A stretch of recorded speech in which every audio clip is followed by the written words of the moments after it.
Okay, hi everyone. My name is Jordan. I'm a product manager here at the Product 10X Startup Accelerator. I work very closely with the Salestable platform. Today, in this webinar, we'll be talking about what it means to have artificial intelligence in sales. We'll talk about defining sales automation and what it means to have sales automation or sales enablement more generally. To answer these questions, I've assembled a team of experts across cloud technologies, SaaS, and sales. Suresh, Anand, Joe, and Josh, thank you so much all for coming. Without further ado, let's dive right into the webinar and the questions that we have for today. So Anand, I want to start off with you, if you don't mind. So recently doing research in the sales enablement space, I was discovering what it means to have automation in different business processes, sales, HR, finance, customer service, all these different functions. According to an article from McKinsey, AI implementation and automation in general in sales is lagging compared to other business functions like HR, like customer service. I would love to get your perspective as an expert in AI, why this field might be lagging in comparison to other business functions. Hey, that's a fantastic question, and thanks for the introduction, Jordan. And super excited to be here and talking to all these, amazing people. So to me, I think if McKinsey's right. Automation in general, AI is lagging in sales, and we've seen that over and over again over the past couple of years. And to me, AI is all about automation at scale, right? And automation at scale is something that is a progression. It's not one and done, in my view of it. So in my view of it, AI automation, it's going to bring a substantial, a bunch of benefits to many businesses, economies worldwide, right? But one of the key things is it will take time. And when we talk about data coming together and automation at scale being kind of something that will be the game changer, I feel like hyper-focus and prioritization is what is extremely important in this world as we move forward, right? And then the success enabled by AI depends on how we prioritize and how we are able to realize the benefits of automation, not just from potential of what it can deliver, but also how people and technology can work hand in hand in that sense. So that's one of the reasons why, if you look at it, sales is all about the people. It's a people at the end of the day, and we are trying to deliver the impact that can put them at the forefront of realizing the value of this automation, right? So one of the things that we've seen is increasingly a lot of the work activities conducted by everyone in the value chain is getting automated, and AI specifically with hyper focus and extreme prioritization can really have a huge benefit in the and that's where the opportunity lies as well. Sales enablement is going to go through a complete transformation over the next 3 to 5 years in my view of it. Anand, thank you so much for that response. That's really comprehensive and insightful. I love what you said about people and technology interacting together, as sales is a function that's primarily driven by its human-to-human interactions. And I love a great segue. So I'm going to ask my next question to Suresh here, which deals with that same topic. So let's discuss balancing human-driven decisions versus AI-driven decisions in the sales function. I think it's becoming increasingly easier to automate the sales role decisions with AI. And AI making decisions isn't necessarily a great thing for the sales function overall. It could be a big mistake if we're not talking to sales teams and customers while we're doing it. So Suresh, in your mind, is it feasible or is it even good practice to be automating the entire sales value chain or maximizing how much the sales value chain that we want to automate? How much interaction or human interaction has to remain in that process? Yeah, absolutely. I'll tell you, I think, the automation is a big value that we're bringing in and talking about for the last couple of decades, right? At some point of time, AI has been more or less like a computer science theory subject, but not anymore, right? We're actually seeing it every day in the tools and the software that we use. And the way I would like to think about the automation aspect of it is to say, should we automate anything is not the right point of view. But the question really is, what are the areas that I can bring in consistent, more efficient results by automating tasks and help decision-making process? That's really how I would like to look at it. So instead of really looking at, let's say there are 10 steps in a sales process, can we automate the whole 10 processes? Probably not, but it's really important to really see what is that 1, 2, 3 things that we want to look into and say, hey, you know what, here is the place where the proper documentation is not made. I don't know about the competitive analysis of a particular customer that I'm talking to, or what is the latest information that I have for this customer that I can actually use in a call, right?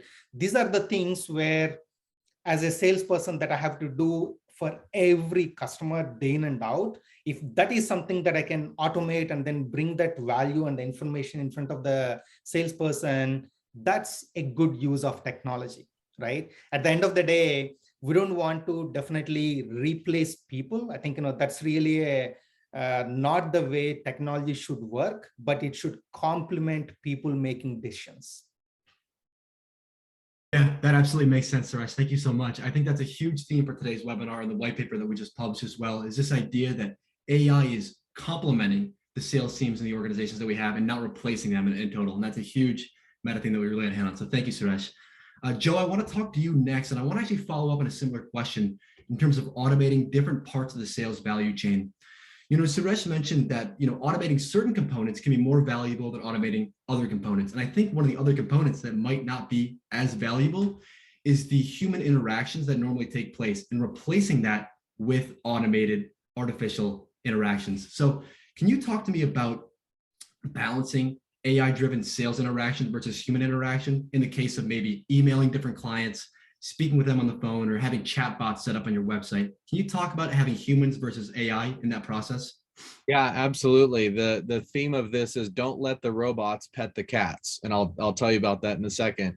But piggybacking on what Suresh just said, it's absolutely true. Let the humans do that which humans are very good at, and let computers do that which computers are very good at. Humans are terrible, traditionally or typically terrible at mundane tasks that are repetitive over and over. That happens to coincide perfectly with robots and computers, right? Computers are great at mundane tasks over and over. So what I always tell salespeople is they're going out into the world and they're making this decision on their own. Do I want to release a chat bot? Do I want to have this automated interaction on my behalf? There's a lot of that's going on right now too. So the robot petting the cat, there was a movie that I saw years and years ago, I can't remember what it was, and there's a robot that was like tasked with petting this cat. Well, it like had pet through, and like there's like sharp metal blades that were like cutting the cat and killed the cat. So the robot didn't know, it was just programmed to do this motion, and it ended up causing severe harm in this case. And so that's why I say don't let the robots pet the cat. The part that we want to replace as humans is authenticity and personalization. Very difficult for AI to be authentic right now. I think this is going to change in the near future. I think it's getting better and smarter and all that, because at some point we're all going to be replaced by a computer anyway, and then we can focus on other stuff. But in the meantime, what we want to do is persistent follow-up without emotion that is authentic and personalized. So that's where, the computers are not great at that yet. And that's where we as salespeople can still add a tremendous amount of value that computers are not quite able to do yet. Fantastic answer, Joe. That makes a lot of sense. In terms of that salespeople to customer interaction, that human sort of component to it is absolutely crucial, even though the AI might be getting better and better.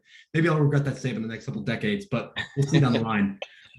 Josh, I want to move on to you, certainly last but not least. I'd love to talk about sort of the other end of the interaction spectrum here. And here's what I mean by that. Often we talk about, salespeople to potential clients interaction, so that, salespeople to customer interactions, but there's also the salespeople to sales leader human interaction. So the coaching that happens in a sales environment. I'd love to get your perspective on how AI can be used, or automation can be used, to augment sales coaching and sales mentorship. So sales to sales interactions, as opposed to bringing customers into the equation. What a great question. So I think there are a lot of different ways that it can happen, and kind of how everybody else has been saying, it should be more of a supportive piece, not a replacement piece. Because if there's an old story about someone who was doing some coaching of someone, and the person said that their dog passed away that morning, right? And so instead of saying, "Oh, your dog died. Okay, so what were your numbers for today?" right? The coach was able to dive in and have a real conversation, say, gosh, how long have you had the dog? And help walk that person through it, which we do all the time as coaches and leaders, right? Sometimes there's something that just doesn't have, it's not formulaic, right?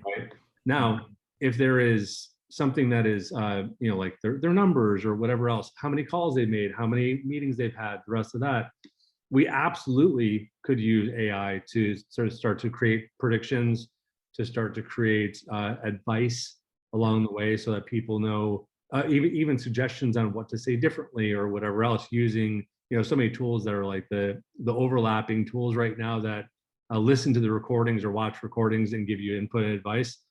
Pairing all that together will save time. So I know that if I'm looking to hear a competitor's name, I can look at the script, or I can have it be a highlighted name that now I can just go to that part of the script. So I think the efficiency and efficacy of what we do can be dramatically increased.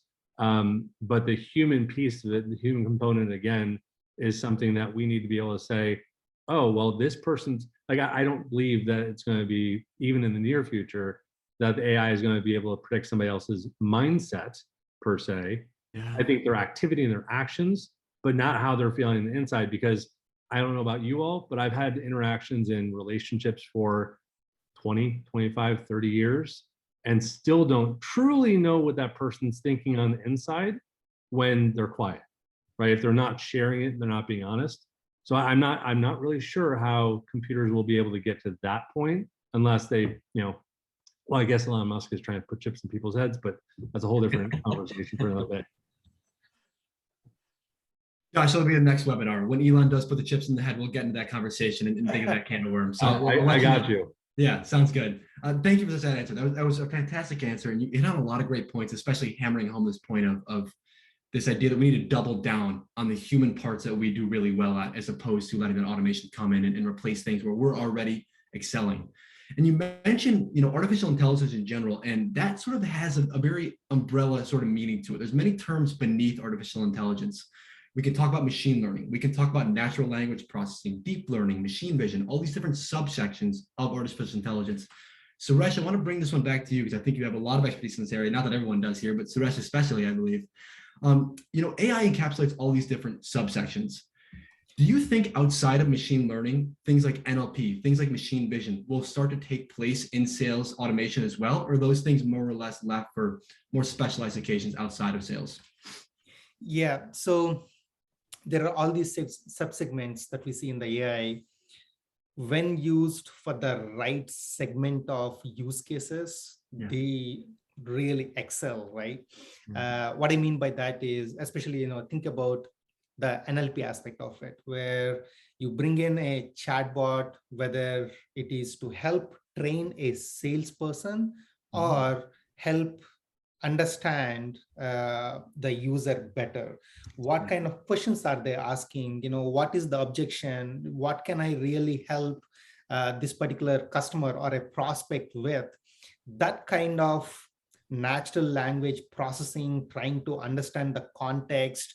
And then there is a lot of synonyms that happens, right? In one particular industry, I might say this is a job. In somewhere else, I might say this is a requisition. Somewhere else, I might say this is a nursing post, right? But how do you really reconcile all this and then provide the meaningful recommendations? I think that's really where NLP can bring and shine a lot of expertise in that sense.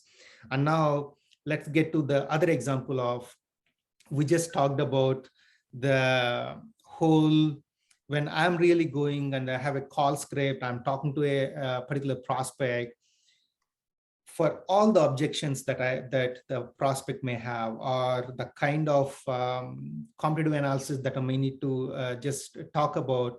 George just mentioned, hey, wouldn't it be nice to really, if I know the prospect's company name that I'm talking to, the AI just goes immediately gets who are the competitors, what's their sales strength, what is the top line. I mean, whatever information is there, just position it right in front of the salesperson so that you can really talk intelligently, and then much more contextualize your value proposition that you are bringing in. I think those are the kind of things where when we talk about the machine learning, the whole of the NLP aspect of it, whether they work in the siloed or sometimes in a much more combined way, they bring in that lot of value based on the segment that we are using, right? So again, I mean, in a much more practical way, we do see the things like Fireflies, Gong. There are many companies that actually provide the call scripts at the end of the day,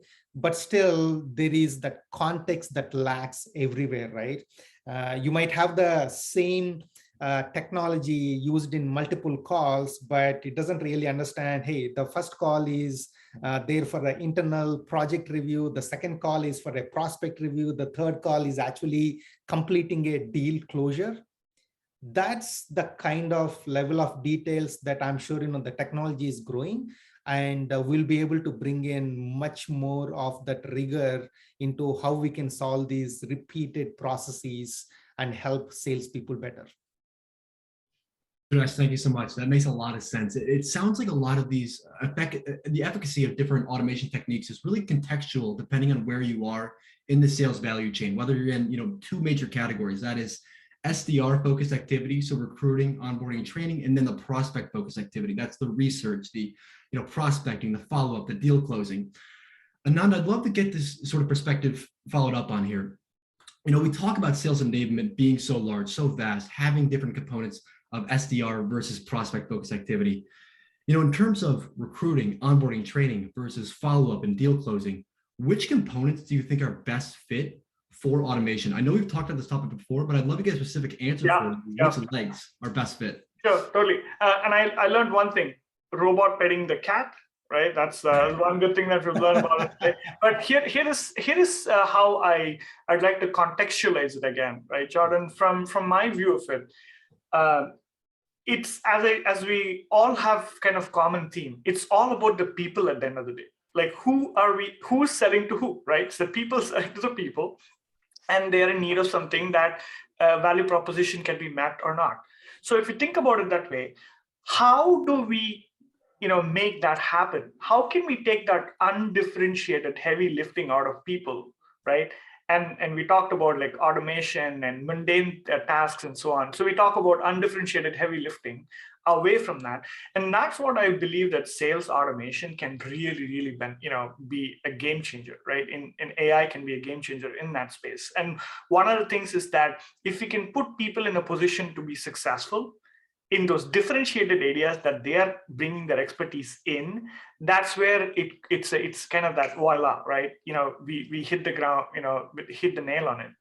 I would say to maximize the potential and the impact, I feel like AI can be benefiting in sales as asset management, being able to find things easily, right? Being able to kind of be on top of what assets are available to you, being in the head of sales, VP of sales, trying to actually build their teams, like in the talent acquisition support, right? Who is the right fit for this particular type of selling, right? And then what does the sales onboarding efforts look like? How efficiently can we get someone onboarded, and faster and efficient at it?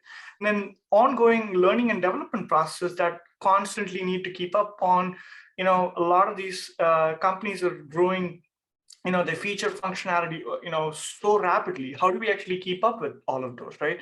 So we have to kind of make it less muddy and more clear for people, because at the end of the day, we want to make it simple for them to adopt, right? And at the end of the day, communications and operations from sales point of view, that's going to be another huge area for automation, right?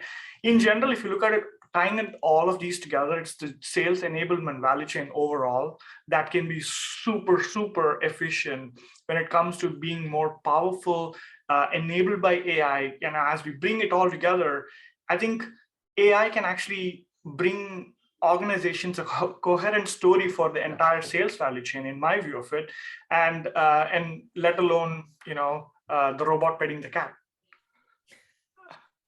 Awesome. I love this as a theme now. That's one of our major takeaways from this webinar as well, the robot petting the cat. Thank you. Yeah, you hit on some great points on that. I appreciate you bringing this up because it's almost slipped my mind. But one of these most important tenets of sales automation in general is the idea that we can hand off these mundane administrative workflows so salespeople can focus on doing what they do best, right? And that's delivering value to customers, listening actively, and building relationships. And I think that's what sales automation ultimately enables, because they simplify those administrative workflows and allow them to do what they do best. So that's amazing. I want to be respectful of time. I'm going to squeeze in one last question here. And this is a combined question for Joe and Josh, our resident sales experts. They have 30,000 hours of sales leadership under their belt with coaching combined. So they no doubt know what they're talking about. I'd love to explore quickly the idea of sales enablement, sales automation for the past 2 years since the pandemic has hit. You know, sales can be challenging in any situation, but things really went to an extreme when the pandemic hit and the associated restrictions sort of descended upon us. And so we find that the regular playbooks for sales aren't really working the way that they used to. Can you guys talk about how the role of sales has evolved in the past 2 years, and if sales automation has had any play in that change as well? Joe and Josh, I love your insight here.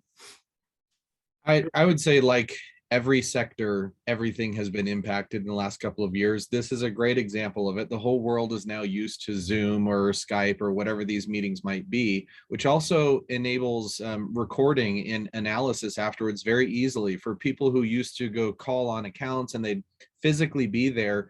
It was the rare salesperson who would record those sales calls. Like very rare. Josh and I used to do this all the time, and we had a whole script behind it so everyone felt comfortable with the recording. But nowadays, like, you hop on, almost every meeting can be recorded and analyzed later. So when you look at the AI element, being able to layer in, and we've talked about some of them, Firefly, Gong, Chorus, those tools are now readily accessible at everyone's fingertips, just like that, because now we have so many recorded sales calls. And so that using those analysis tools can be a massive benefit. But I would just say overall, the whole world is now used to meeting online, recorded environment, very comfortable with all of it. And my piece would be, I think that mine would be from the salesperson's perspective, right? The salespeople have become, have much higher expectation of what is provided for them and what the opportunity is for them. And because they're scrutinizing it more. Before all this, you could go into a sales job, as long as they had a process, you could get in, you could learn the scripts, you could learn whatever, start selling stuff. Now, everybody's not buying everything, right? And so people have pulled back, a lot of companies have pulled back. They take a different perspective on how many decision makers they have to buy a software now or to make a decision. So it's gotten much more complex in the decision-making process, and for somebody to take out their credit card or to pay for something now. So the salespeople are going, can I sell this? And do I have enough tools? Do I have enough training? Do I have enough prospects, leads, whatever? So I think their expectations gotten much, much higher as well. Yeah, and that makes sense. Absolutely. With those higher expectations, means we have to step up our game as salespeople as well, and we're trying to meet those expectations. So the pandemic, it sounds like things have gotten a little bit more difficult in sales. Luckily, we have a lot of great software out there that can help you automate those processes and help your salespeople focus on what they're doing best. I highly recommend you guys check out the Salestable platform, meant for startups and SMBs, to help empower your salespeople to make sure that they're boosting ARR, building relationships, and being great at their jobs. But that being said, Suresh, Anand, Joe, Josh, thank you all so much for coming today. And I hope we can connect again soon. Absolutely. Thanks, Jordan. Thanks for having us. Good day.